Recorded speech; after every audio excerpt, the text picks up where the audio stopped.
Empty Epsilon scenario writing, asteroid weather. In this video, we're going to add a function that moves asteroids across the playing area. It's going to be called maintainWeather. The first thing we're going to do is we're going to check the weather angle to see if it's been set or not.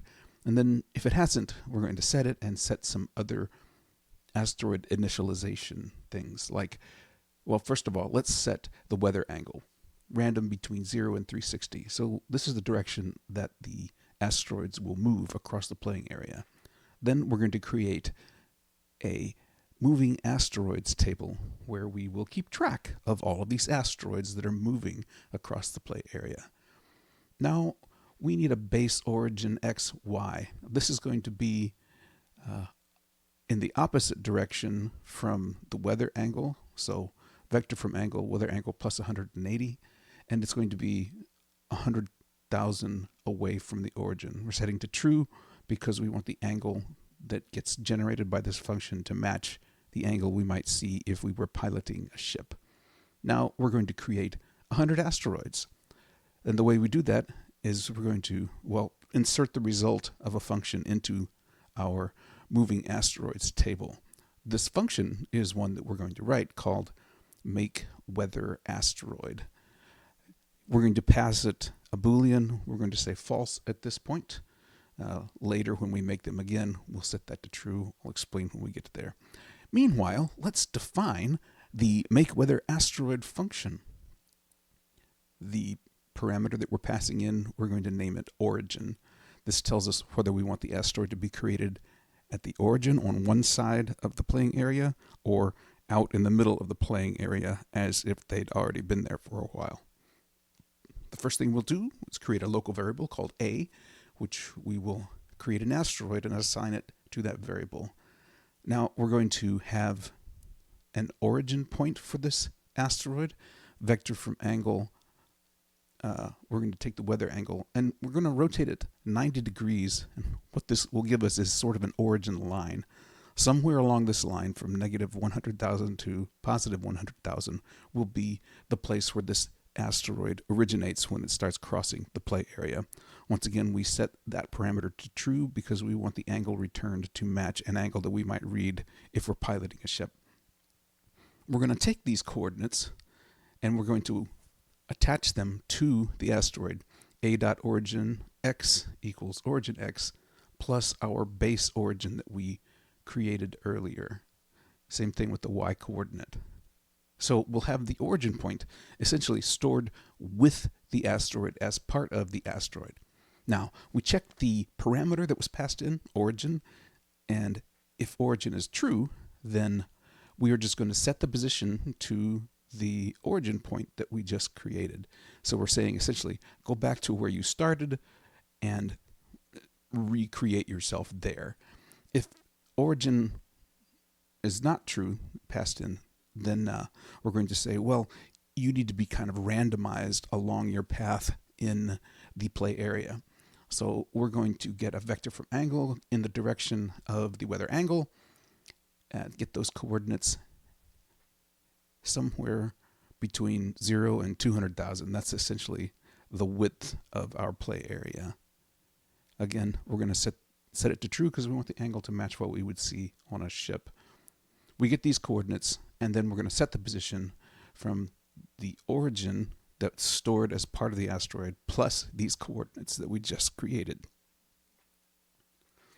This way, it will be created at random across the play area. So origin has two possible values, true or false. If it's true, then we start at the origin line. When we create the asteroid, if it's false, then we create it random along the flight line of the asteroid. Now we're going to set the asteroid size. We create a local variable called asteroid size. We're going to go through a loop 10 times, and we're going to increment it a random value between 1 and 60. Of course, that will give us a asteroid size between 10 and 600, average being roughly around 300. We will then set the size based on that variable we just calculated. We will set a random speed between 10 and 100. You'll see how that works whenever we update the asteroid's flights. We'll return that, and now let's see what happens if the weather angle was already set, and now we're maintaining these asteroids as they fly across the field. So let's loop through our moving asteroids list for I, A. I is the index, A is the asteroid inside the moving asteroids list. Do the following. We first check to see if the asteroid is still valid, if it hasn't, gotten destroyed, like by hitting a player or a ship or something. If it's valid, then what we'll do is we will get its location inside variables AX and AY, the XY coordinates. And then we're going to take that and we're going to compare it to the origin of the asteroid.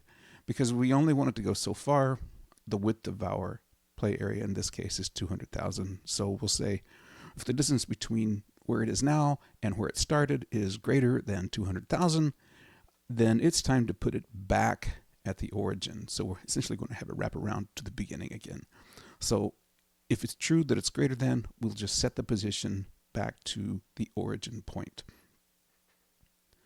If it's not true, that means it is still in flight, and what we want to do is move it.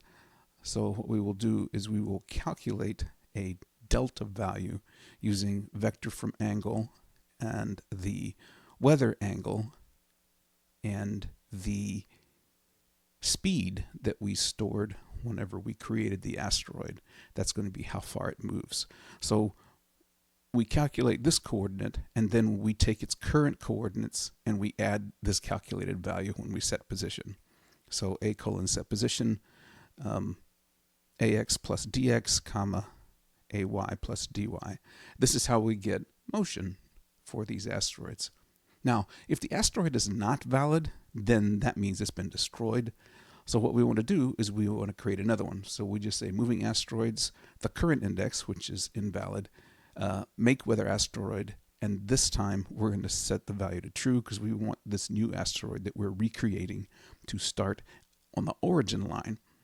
And finally, we need to call this function from the update. So maintainWeather will do that. Let's go look at it. So we have a ship, we unpause, we have an error. Let me show you that. We're stringing those 608 attempt nil. I must have done something wrong. Let's go look at line 608. Let's see what's wrong with this picture.